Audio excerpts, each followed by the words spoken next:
റാബിയ ബസ്രിയ ലോകത്ത് ഒന്നാന്തരം ചരിത്രം സൃഷ്ടിച്ച് കടന്നുപോയ മഹതിയാണ്. ആരാണ് റാബിയ ബസ്രിയ? പാവപ്പെട്ട കുടുംബത്തിൽ ജനിക്കേണ്ടി വന്ന റാബിയ ബസ്രിയ.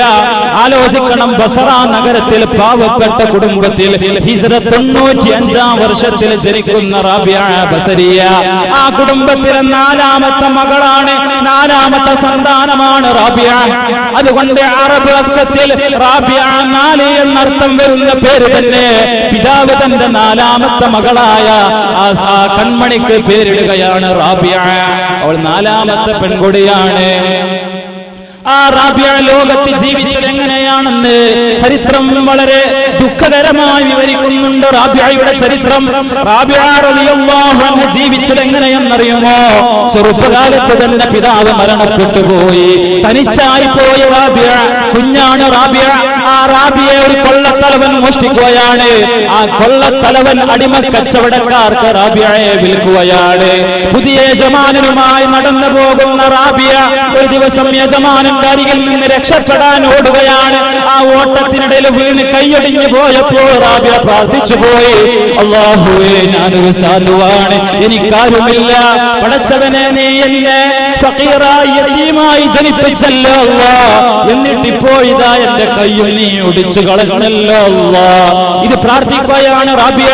ഉടൻ തന്നെ ആ പ്രാർത്ഥന നടത്തുമ്പോൾ അന്തരീക്ഷത്തിൽ നിന്നൊരു ശരീരം മുഴങ്ങുകയാണ്. റാബിയ, നീ വിഷമിക്കണ്ട റാബിയ, നീ പ്രയാസപ്പെടേണ്ട റാബിയ. ഖിയാമത്ത് നാളിൽ അല്ലാഹു അനുഗ്രഹിക്കുന്ന വിഭാഗത്തിൽ നീ ഉണ്ടാവും. അന്ന് മാലാഖമാർ പോലും നിന്റെ സ്ഥാനം കണ്ട് അസൂയപ്പെടും റാബിയ. ഇത് അന്തരീക്ഷത്തിൽ നിന്ന് മുഴങ്ങുമ്പോ റാബിയ സന്തോഷവതിയായി യജമാനന്റെ വീട്ടിലേക്ക് മടങ്ങുകയാണ്. യജമാനന്റെ വീട്ടിൽ ചെന്ന് പാതിരാ കുറങ്ങാതെ കിടക്കുന്ന കൊച്ചുമകളായ റാബിയ, ചെറിയ കുഞ്ഞായ റാബിയ, ആ റാബിയ എഴുന്നേറ്റ് നിന്നുകൊണ്ട് തഹജ്ജുദിന്റെ സമയത്ത് ഇരുകരങ്ങളും അല്ലാഹുവിലേക്ക് ഉയർത്തി ദുആ ചെയ്യുകയാണ്. പടച്ചവനെ, അല്ലാഹുവേ, എനിക്ക് നിന്നെ ഒരുപാട് ഇബാദത്ത് ചെയ്യണമെന്നുണ്ട്. നിന്റെ മുന്നിൽ ഒരുപാട് പ്രമാണങ്ങൾ അർപ്പിക്കണമെന്നുണ്ട്. നിന്റെ മുന്നിൽ ഒരുപാട് പ്രണാമങ്ങളിലെ അനുഷ്ഠാനങ്ങൾ ചെയ്യണമെന്നുണ്ട്. പക്ഷേ നീ എന്നൊരടിമയാക്കിയല്ലോ അല്ലാഹ്. ഈ പ്രാർത്ഥന കേട്ടുകൊണ്ടാണ് യജമാനൻ എഴുന്നേറ്റ് വരുന്നത്. റാബിയയുടെ പ്രാർത്ഥനയുടെ നോപുരത്തിൽ ശ്രദ്ധിക്കുകയാണ് യജമാനൻ. എന്താണ് എന്റെ അടിമയായ ഈ റാബിയ പ്രാർത്ഥിക്കുന്നത്? യജമാനനെ കുറിച്ചാണല്ലോ പ്രാർത്ഥിക്കുന്നത്. അടിമയുടെ കീഴിലാക്കി എന്നാണല്ലോ പ്രാർത്ഥിക്കുന്നത്. ഈ പ്രാർത്ഥന കഴിയുമ്പോഴതാ അന്തരീക്ഷത്തിൽ നിന്നൊരു പ്രകാശ വലയം റാബിയയെ ചുറ്റുകയാണ്. അത്ഭുതത്തോടുകൂടി വിസ്മയത്തേറിയേറി നിൽക്കുന്ന യജമാനൻ പ്രഭാതത്തിൽ ആ സ്ത്രീ ആ റാബിയയെ വിളിച്ചുകൊണ്ട് പറയുകയാണ്, റാബിയ, ഇന്ന് മുതൽ നീ എന്റെ അടിമയല്ല, ഇന്ന് മുതൽ നീ സ്വതന്ത്രയാണ്. അതുകൊണ്ട് നിനക്ക് സ്വതന്ത്രമായി ഇബാദത്തെടുക്കാമെന്ന് റാബിയയെ വിളിച്ചുകൊണ്ട് യജമാനൻ പറയുകയാണ്. ആലോചിക്കണം, നിന്റെ തൃപ്തിയാണ് എന്റെ തൃപ്തി. നിന്റെ തൃപ്തി എനിക്കുണ്ടെങ്കിൽ മറ്റൊരു വിഷയവും എനിക്ക് പ്രശ്നമല്ല എന്ന് ദുആ ചെയ്യുന്ന റാബിയ. ആ റാബിയയാണ് ഒരവസരത്തിൽ കഴുതക്ക് പോലും ജീവൻ നൽകിയത്.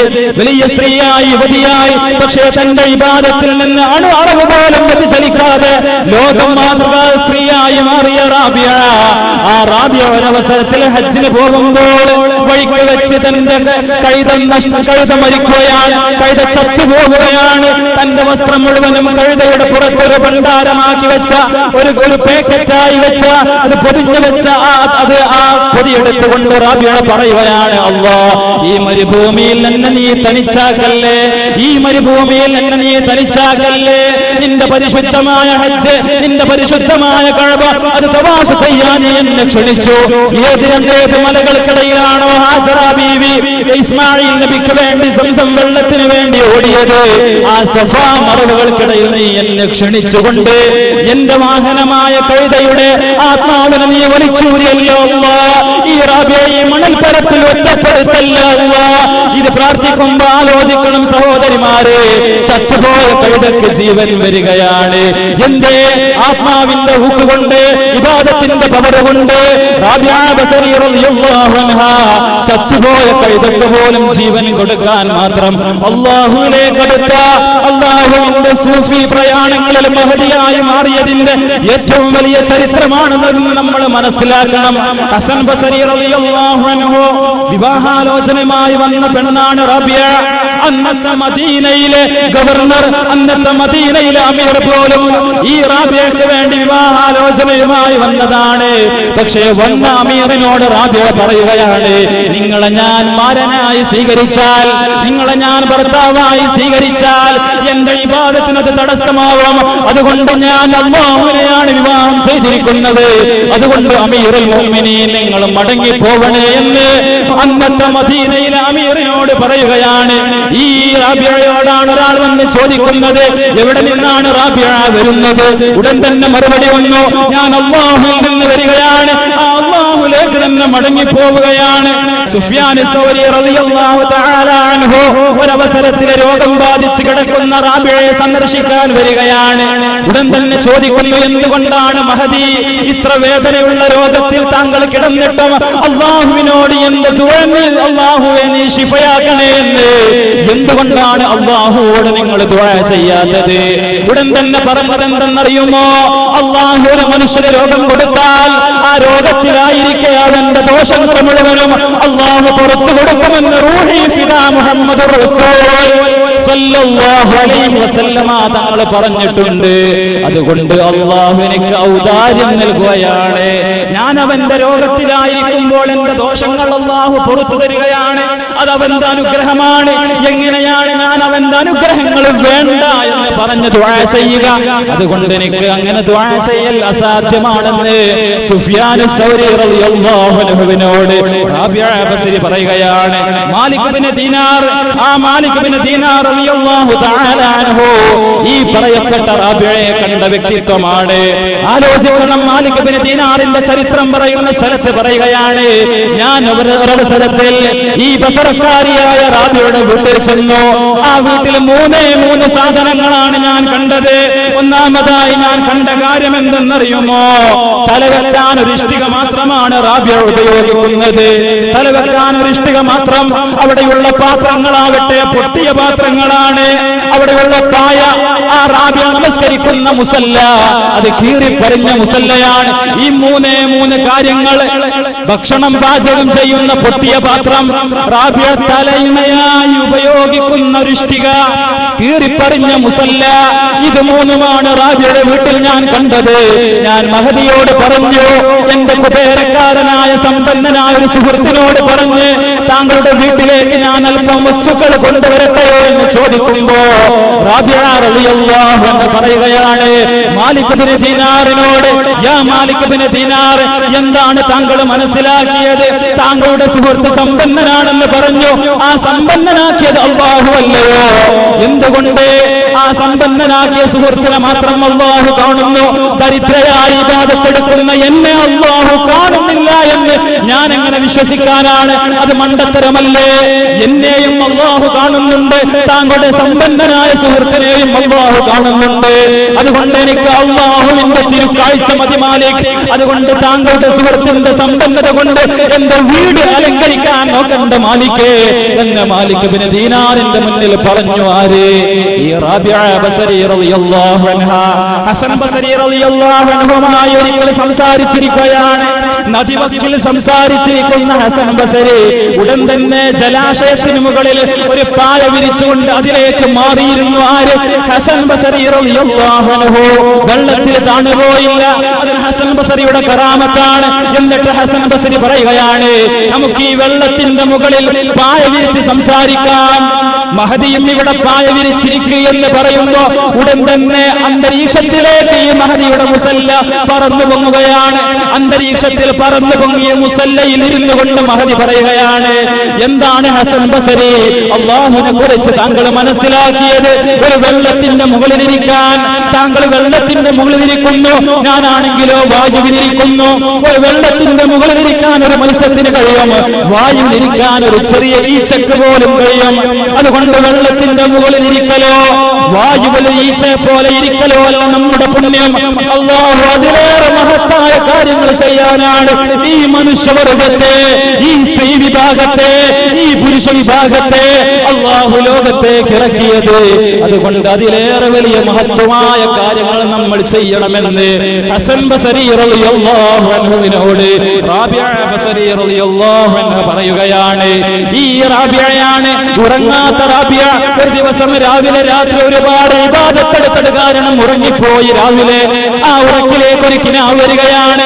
മനോഹരമായ സ്വർഗം, ആ സ്വർഗത്തിൽ മനോഹരമായ ഒരു വൃക്ഷം, ആ വൃക്ഷത്തിലാവട്ടെ ചുവപ്പും വെള്ളയും മഞ്ഞയുമുള്ള സ്വർണ്ണ നിറമുള്ള ഒരുപാട് പഴങ്ങളുണ്ട്.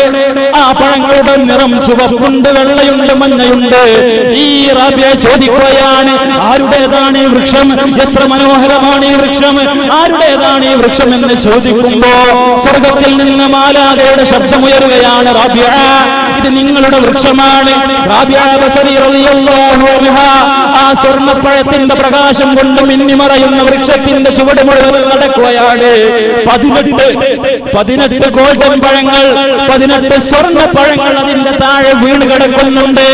എന്റെ സഹോദരിമാരെ, നമ്മൾ മനസ്സിലാക്കണേ, തന്റെ വൃക്ഷത്തിന് ചുറ്റുമായി റാബിയ ബസരി റളിയല്ലാഹു അൻഹു നടക്കുമ്പോ 18 പഴങ്ങൾ വീണ് കിടക്കുന്നുണ്ട്. റാബിയ ബസരി പറയുകയാണ്, അല്ലാഹുവേ ഈ 18 പഴങ്ങളും ഈ വൃക്ഷത്തിലുണ്ടായിരുന്നുവെങ്കിൽ കാണാൻ ഇതിലേറെ ചന്തമായിരുന്നല്ലോ അല്ലാ, എന്താണിത് വീണുപോയത് അല്ലാ? റാബിയ ബസരി റളിയല്ലാഹു അൻഹാക്ക് അശ്രീരി മുഴങ്ങുകയാണ്. ആ ഉത്തരത്തിലേക്ക് എന്താണ് അവിടെ മുഴങ്ങിയ അശ്രീരി എന്നതിലേക്ക് എന്റെ സഹോദരിമാരെ നിങ്ങൾ ശ്രദ്ധിക്കണം. എന്തുകൊണ്ടാണ് സ്വർഗത്തിൽ തനിക്ക് വേണ്ടി അല്ലാഹു നിർമ്മിച്ച ആ മരത്തിലെ 18 പഴങ്ങൾ നിരത്തി വീഴാനുള്ള കാരണം അശ്രീരിയായിട്ട് മുഴങ്ങുകയാണ്. റാബിയ ഇന്നലെ വരെ ആ 18 പഴങ്ങൾ ആ വൃക്ഷത്തിലുണ്ടായിരുന്നു. പക്ഷേ രാത്രിയായപ്പോൾ ആ 18 പഴങ്ങളും നിലത്ത് വീണുപോയ റാബിയ. അതിന്റെ കാരണം എന്താണെന്നറിയുമോ? നിങ്ങളെ ഇബാദത്ത് ചെയ്യുന്നതിനിടയിൽ ആലോചിച്ചു പോയി, മാവ് പുളിച്ചു പോയോ? ഇബാദത്ത് എടുക്കുന്നതിനിടയിൽ ഒരു ആലോചന വന്ന്, പഠിച്ചോനെ ഞാൻ കൂട്ടിവെച്ച മാവ്, റൊട്ടി ചുടാൻ വേണ്ടി ഞാൻ കൂട്ടിവെച്ച മാവ് പുളിച്ചിട്ടുണ്ടാവോ എന്ന ചിന്ത വന്നു പോയതിന്റെ ഒറ്റ കാരണം കൊണ്ട് 18 പഴങ്ങളാണ് ആ മരത്തിൽ നിന്ന് വീണത്. അതാണ് ആ പഴങ്ങൾ വീഴാനുള്ള കാരണമെന്ന് റാബിയ ബസരി റളിയല്ലാഹു അൻഹയോട് പറയുകയാണ്. അപ്പൊ നമ്മുടെ ഇബാദത്തിന്റെ ഇഖ്ലാസ് എത്ര ഉണ്ടാവും? നമ്മുടെ ഇബാദത്തിന്റെ ഇഖ്ലാസ്, നമുക്ക് ഇബാദത്ത് എടുക്കുമ്പോഴൊക്കെ എല്ലാ കാര്യവും ഓർമ്മ വരിക. ഒരു ഷോപ്പിന്റെ കീ മറന്നിട്ടുണ്ടെങ്കിൽ, വാഹനത്തിന്റെ കീ മറന്നിട്ടുണ്ടെങ്കിൽ 2 റക്അത്ത് നിസ്കരിക്കാൻ തന്നാൽ മതി, അപ്പോഴേക്ക് ഓടി വരും എവിടെ വെച്ചിരിക്കണമെന്നുള്ളത്. കാരണം അത്രത്തോളം ശൈത്താൻ നമ്മളെ പ്രസ് ചെയ്യാം. അപ്പൊ ഒരു ഇബാദത്തെടുക്കുന്നതിനിടയിൽ ഇന്നലെ കൂട്ടിവെച്ച മാവ് പൊളിച്ചിട്ടുണ്ടാവോ എന്നൊരു ചിന്ത, തെറ്റാണോ? ആ ചിന്ത എത്ര ഹറാമാണോ? അതുപോലുമല്ല. പക്ഷെ അങ്ങനെ ചിന്തിച്ചപ്പോഴേക്ക് 18 വൃക്ഷങ്ങളാണ്, 18 പഴങ്ങളാണ് അല്ലാഹു ആ മരത്തിൽ നിന്ന് വീഴ്ത്തിയത്. അതുകൊണ്ട് എന്റെ ശബ്ദം ശ്രവിക്കുന്ന സഹോദരിമാരെ, ഉമ്മമാരെ, റാബിഅ ബസരി റളിയല്ലാഹു തആല അൻഹയെ പോലെ നമ്മൾ മനസ്സിലാക്കിയ സഈദ് ഇബ്നു മുസയ്യിബിന്റെ മകളെ പോലെ ജീവിക്കാൻ അല്ലാഹുവേ ഞങ്ങൾക്ക് നീ തൗഫീഖ് നൽകണമേ. ആ മുസ്തഫാന്റെ വഴിയിലൂടെ നടന്നു പോകുവാൻ അല്ലാഹുവേ ഇവിടെ തടിച്ചുകൂടിയ സഹോദരിമാർക്ക് നീ ഭാഗ്യം നൽകണമേ അല്ലാ. ആ മുസ്തഫാന്റെ മകളായ ഫാത്തിമയാണ് നാളെ സ്വർഗ്ഗത്തിലെ യുവതികളുടെ നായിക എന്ന് ലോകത്തിന്റെ ഹബീബ് മുഹമ്മദുർ റസൂലുള്ളാഹി സ്വല്ലല്ലാഹു അലൈഹി വസല്ലമ തങ്ങൾ പഠിപ്പിക്കുമ്പോ ആ പ്രവാചകന്റെ പാതയിലൂടെ പിന്തുടരാൻ ഇവിടെ തടിച്ചുകൂടിയ സഹോദരിമാർക്ക് നാളെ അവന്റെ ജന്നാത്തുൽ ഫിർദൗസിൽ ഈ റാബിഅ ബസരിയുടെ ചാരത്ത് നീ ഇരിപ്പിടങ്ങളെ സമ്മാനിക്കണമേ അല്ലാഹ്. ബിഫളി സല്ലല്ലാഹു അലാ മുഹമ്മദ് സല്ലല്ലാഹു അലൈഹി വസല്ലം സല്ലല്ലാഹു അലാ മുഹമ്മദ് സല്ലല്ലാഹു അലൈഹി വസല്ലം അല്ലാഹുമ്മ സല്ലി അലാ മുഹമ്മദ് യാ റബ്ബി സല്ലി അലൈഹി വസല്ലം. വആഖിറു ദഅവാനാ അൽഹംദുലില്ലാഹി റബ്ബിൽ ആലമീൻ. അസ്സലാമു അലൈക്കും വറഹ്മത്തുള്ളാഹി.